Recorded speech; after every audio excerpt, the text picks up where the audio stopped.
Mesdames et messieurs, à l'initiative de l'Organisation mondiale de la santé et instaurée par cette entité en 1988, le Gabon commémore ce 1er décembre 2025, à l'instar de la communauté internationale, la Journée mondiale de lutte contre le sida. Le thème de cette année: surmonter les perturbations, transformer la réponse au sida, constitue une forte alerte face à la menace d'une pandémie qui plane toujours sur l'humanité 40 ans après le signalement des premiers cas et dont les conséquences continuent de semer la tristesse dans tous les pays. En effet, selon le rapport mondial 2024 de l'Organisation des Nations Unies pour le sida, 36,9 millions de personnes sont séropositives, 21,7 millions prennent désormais des traitements antirétroviraux et environ 630 000 d'entre elles en sont décédées. Ce chiffre représente une diminution significative par rapport aux années précédentes, grâce notamment à un accès élargi au dépistage et aux traitements antirétroviraux. Cependant, l'objectif de réduire le nombre de nouvelles infections à VIH en dessous de 370 000 d'ici 2025 est en revanche menacé, car 1,3 million de nouvelles infections ont été enregistrées en 2024. Mesdames et messieurs, permettez-moi d'inscrire cette journée dans la réalité gabonaise, où l'épidémie du VIH demeure une préoccupation et un défi majeur malgré des avancées significatives. Selon l'enquête démographique de santé du Gabon 2019-2021, la prévalence nationale du VIH chez les personnes de 15 à 19 ans est estimée à 3,6%, avec des disparités selon le genre de 4,7% chez les femmes contre 2,3% chez les hommes. Sur le plan territorial, la prévalence varie selon la résidence. Elle est plus élevée en milieu rural, 4%, qu'en milieu urbain, 3,5%. Et par province, la situation n'est pas uniforme. Parmi les jeunes de 15 à 24 ans, le DSG3 rapporte une prévalence de 1,4%, répartie entre 1,5% chez les jeunes femmes et 1,3% chez les jeunes hommes.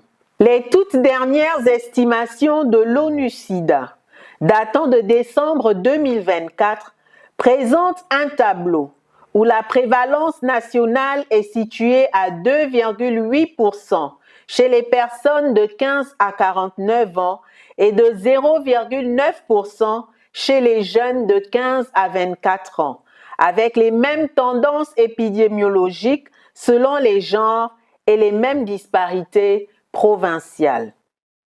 Ces quelques chiffres nous rappellent d'une part la résilience de notre réponse. Des milliers de personnes ont accès aux soins, sont diagnostiquées et bénéficient de traitements.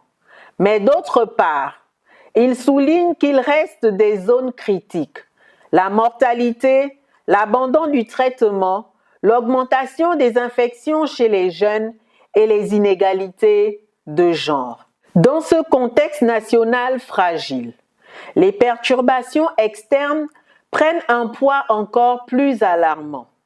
Une réduction du financement des donateurs internationaux peut avoir des effets dévastateurs sur la riposte au VIH au Gabon, notamment une dégradation des services de dépistage et de prévention, un affaiblissement des communautés locales, un frein à l'innovation, un affaiblissement du plaidoyer pour les droits des personnes affectées par le VIH-Sida et de la mobilisation communautaire. Malgré ces menaces, il y a des motifs légitimes d'espérance parce que le Gabon et ses communautés démontrent une remarquable résilience. Le fait que près de 29 000 personnes soient sous traitement montre que notre système, bien que fragile, fonctionne. Aussi, les initiatives de la Direction générale de la prévention du sida, en collaboration avec le comité de lutte contre le sida, du ministère en charge de l'Éducation nationale, pour cibler les jeunes, en particulier les adolescents, sont un signe fort que nous ne baissons pas les bras face à la dynamique épidémique. La prise en charge communautaire, l'engagement des associations, des groupes de pairs, des travailleurs de proximité restent des piliers essentiels. Quand l'appui des bailleurs institutionnels regresse, ces acteurs, eux, continuent à toucher ceux qui sont laissés pour compte. Mesdames et messieurs, l'engagement de mettre fin au sida à l'horizon 2030 a pris du retard en raison des inégalités structurelles qui entravent les solutions efficaces de prévention et de traitement du VIH, ainsi que la réduction considérable des sources de financement par plusieurs États et les bailleurs internationaux, moteurs essentiels de programmes de prévention, de traitement et de recherche. C'est ainsi que, par exemple, le sommet de reconstitution des ressources du Fonds mondial de lutte contre le VIH, la tuberculose et le paludisme pour la 8e phase qui s'est tenue le 21 novembre 2025 à Johannesburg en Afrique du Sud n'a pu mobiliser qu'environ 7 000 milliards de francs CFA sur 10 000 milliards de francs CFA nécessaires.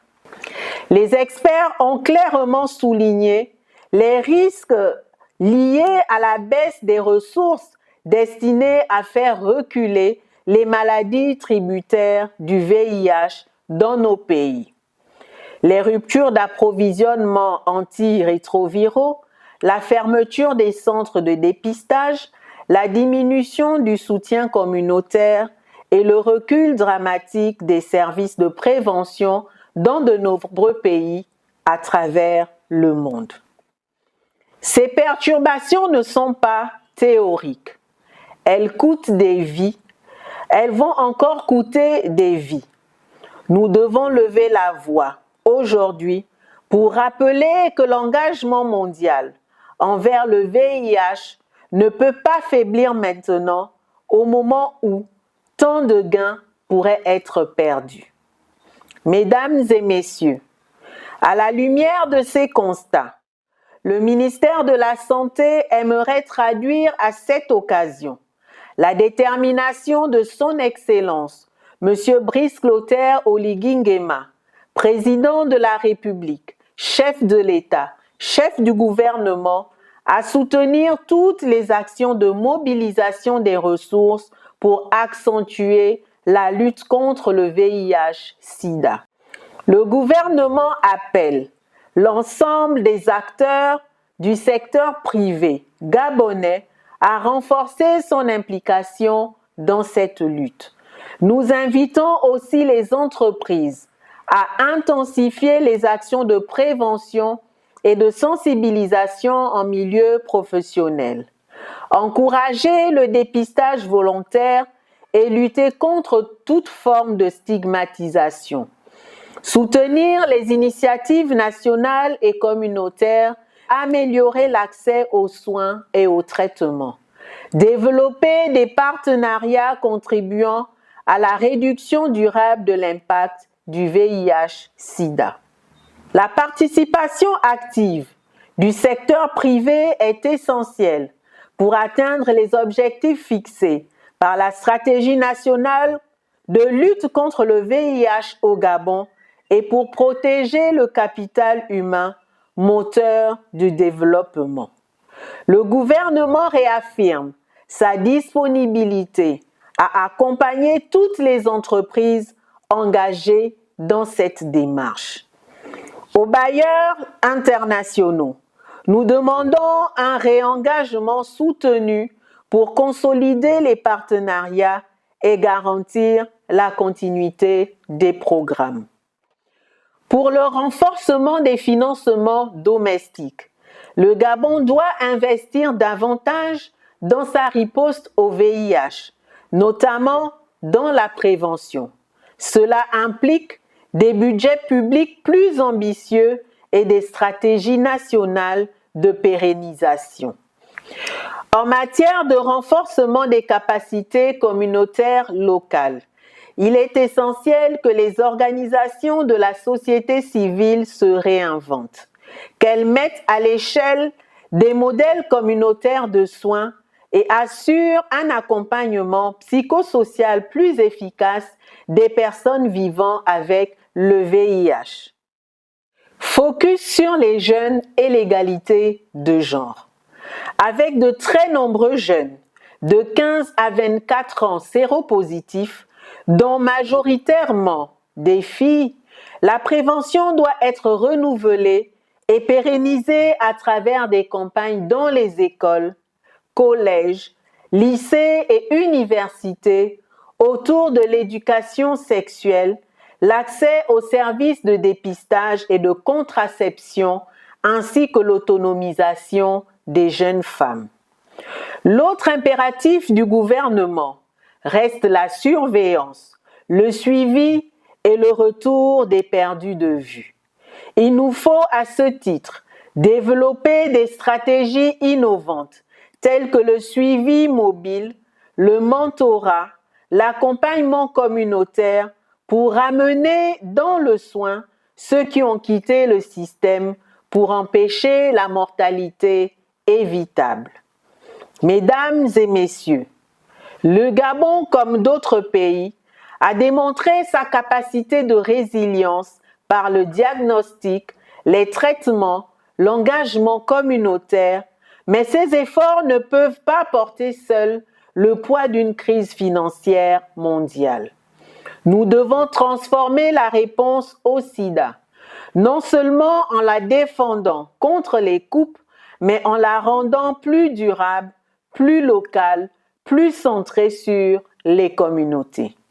Pour la Journée mondiale de lutte contre le sida, édition 2025, les campagnes de sensibilisation et de dépistage seront renforcées dans les structures sanitaires de l'intérieur du pays. Dans le Grand Libreville, les sites de l'ancienne gare routière, du marché du PK8 et du carrefour Delta Postal sont retenus pour les sensibilisations, les dépistages volontaires gratuits et anonymes avec rendu immédiat des résultats. Chaque vie compte. Chaque jeune, chaque femme, chaque personne vivant avec le VIH mérite non seulement un accès aux soins, mais un avenir où le sida n'est plus une fatalité. Ensemble, en surmontant les perturbations, nous pouvons transformer notre riposte et rapprocher le Gabon d'un avenir sans VIH-Sida. Je vous remercie.